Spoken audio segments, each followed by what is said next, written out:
Hi all Monday morning இன்றைக்கி வந்து எங்களோட பிபிஎல் கார்டு வந்து அப்ரூவ் ஆயிருக்கா இல்லையான்னு சொல்லி ஹாஸ்பிட்டலில் போய் செக் பண்ணிட்டு வரணும். ஒன்ஸ் அது அப்ரூவ் ஆயிடுச்சுன்னா நாங்கள் வந்து அட்மிட் ஆகிக்கலாம். ஸோ அதுக்காக தான் இன்றைக்கி ஏர்லி மார்னிங்கே கிளம்பிட்டோம். மார்னிங்கே எழுந்திரிச்சு ஃப்ரெஷ்அப் எல்லாம் ஆகிட்டு சாமி கும்பிட்டுட்டு தான் கிளம்புனேன். முன்ன மாதிரி இப்போல்லாம் ஹோலி டைமில் வந்து சாமி கும்பிடுறதே இல்லை. எப்போ முடியுதோ அப்போ தான் கும்பிட முடியுது. ஒன்ஸ் எங்கள் அப்பாவோட சர்ஜரி எல்லாம் கம்ப்ளீட் ஆகி நாங்களும் டிஸ்சார்ஜ் ஆகி வீட்டுக்கு வந்துட்டோன்னா அதுக்கடுத்து ஹோலி டைமில் தான் சாமி கும்பிடணும். லைஃப்பில் எப்போ என்ன நடக்குன்றது வந்து எக்ஸ்பெக்டே பண்ண முடியாது. பிகாஸ் லாஸ்ட் வீக் இந்த டைம்லலாம் எங்களுக்கு தெரியவே இல்லை நாங்கள் இந்த டைமில் ஹாஸ்பிட்டலில் இருப்போம் நெக்ஸ்ட் வீக்குன்னு சொல்லிட்டு.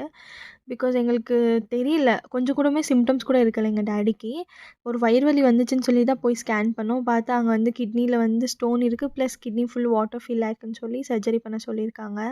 அண்ட் இது வந்து இனிஷியல் ஸ்டேஜ்ன்றதுனால பயப்பட வேணாம்னு சொல்லியிருக்காங்க டாக்டர். ஸோ ஹோப்ஃபுல்லாக எல்லாம் நல்லதாகவே நடக்கும். சாமியை நம்புகிறோம். இதான் இன்னைக்கோட vlog. நாளைக்கு பார்க்கலாம். பாய்.